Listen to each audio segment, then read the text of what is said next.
اما شويه برات انا خوش في ستك السوق دي بخوت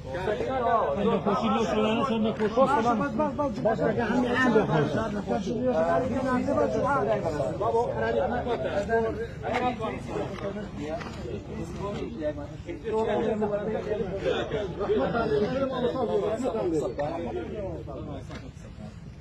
يكشف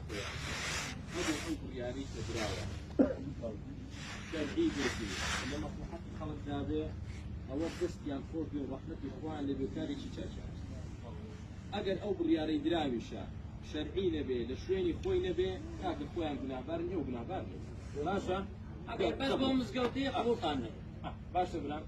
اگر بوم مسقوطي بس قبول طاني يعني عنده حالتين حقيقة اب شو استاني سيدي الله يسجم عراق أجر بيت كربلاء سوا يعني موضوعك إن شاء الله